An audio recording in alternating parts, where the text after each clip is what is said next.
दंगल के सितारे में इस वक्त हमारे साथ विनय शंकर तिवारी जी हैं, जो कि चिल्लूपार विधानसभा की सीट से लड़ रहे हैं। इस बार सपा का दामन थामा है।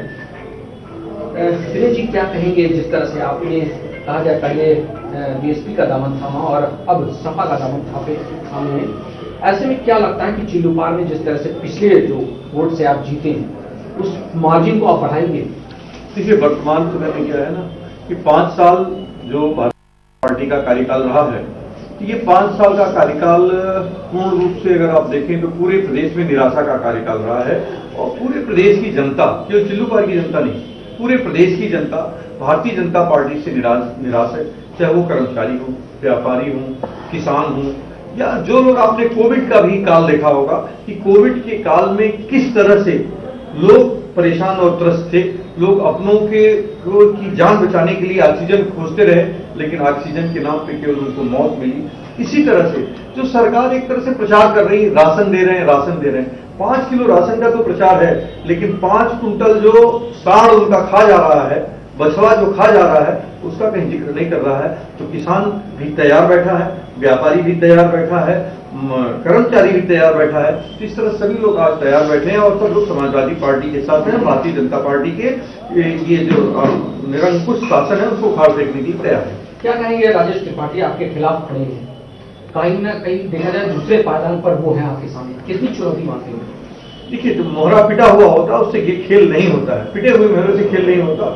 मोहरा पिटा हुआ है और कोई चुनौती नहीं है। कहने की बात है, हम 5 साल लोगों के दरवाजे पे चले हैं, लोगों के साथ रहे हैं, जनता के सुख दुख में रहे हैं, चिल्लूपार के सुख दुख में रहे हैं। चाहे वो बाढ़ की आपदा हो, चाहे वो कोरोना की आपदा हो। हमने फेसबुक पे ये लिख के नहीं रखा कि मैं कोरोना प्रभावित हो गया हूं और मैं छोड़ रहा हूं। मैं कोरोना का जब चरम था तब भी चिल्लूपार के लोगों के बीच में था, जब बाढ़ अपने चरम पे थी या जहां पे भी थी तब भी मैं उनके बीच में था और उनके दुख सुख में बराबर भागीदारी करता रहा हूं। और चिल्लूपार की जनता का आशीर्वाद मेरे साथ। विकास के एजेंडे पे बात किया जाए, जिस तरह से देखा जाए जातिगत समीकरण वर्सेस विकास हो रहा है, तो ऐसे में देखा जाए कि जो लोग आपके बड़हलगंज होते हुए, चिल्लूपार होते हुए जाना चाहते हैं, क्या दिक्कत आ रही है कि अभी तक वो सड़क नहीं बन पाई?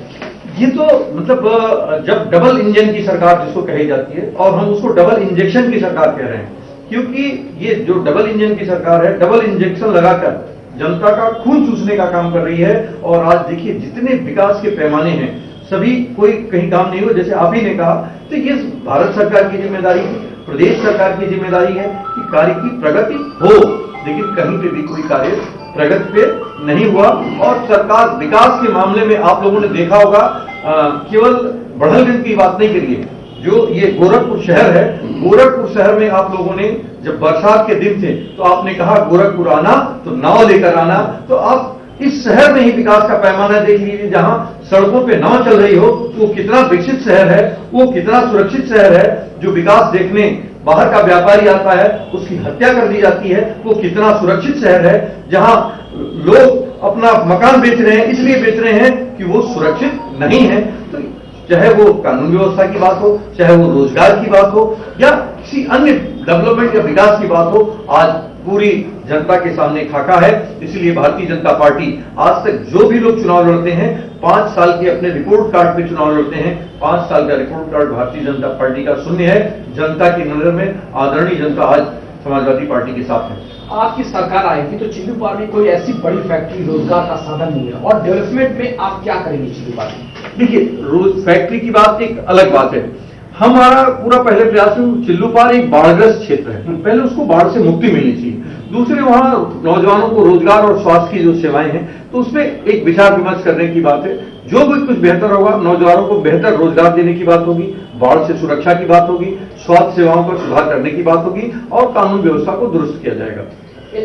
कहा जाए वहां पर एक बड़ा हब, कहा जाए बाढ़ से प्रभावित भी है, और जो विकास का एजेंडा होना चाहिए, जो विकास का पैमाना दिखना चाहिए, वो पिछले कई कार्यकाल से मैं देख रहा हूं कि वहां पर वो चीज नहीं हुई है, वो डेवलपमेंट नहीं हुआ है।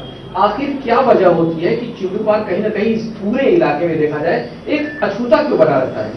देखिए, क्या है कि चिल्लूपार के साथ सौतेला व्यवहार किया गया, लेकिन केवल चिल्लूपार के साथ ही नहीं है, पूरे प्रदेश के साथ सौतेला व्यवहार हुआ।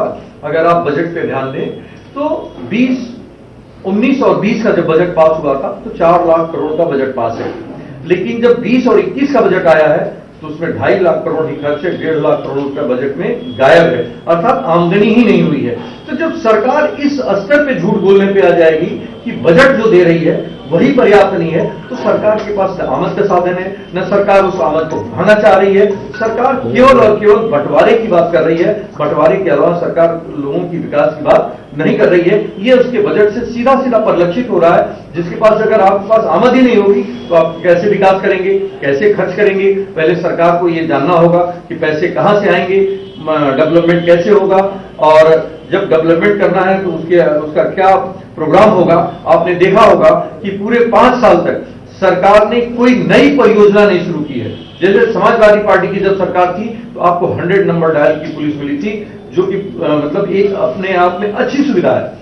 इसी तरह से इंटरनेशनल स्टेडियम मिला, एक्सप्रेसवे मिला, लखनऊ जो उत्तर प्रदेश की राजधानी है उसको मेट्रो देने का काम किया, और गोरखपुर को टेक्निकल यूनिवर्सिटी मिली, और इस तरह से ढेर सारे ऐसे काम हुए। अगर एक लंबी लिस्ट है, पुलिस हेडक्वार्टर जिसमें आदरणीय प्रधानमंत्री जी ने भी मीटिंग की है, देश के डीजीपी आए थे, उसकी तारीफ करके गए हैं, वो समाजवादी पार्टी की देन है। और आप इन 5 सालों में कोई एक कार्यक्रम ऐसा बता दें जो भारतीय जनता पार्टी ने उसको करने का काम किया हो। भारतीय जनता पार्टी ने केवल लोगों को अलग करने का काम किया है।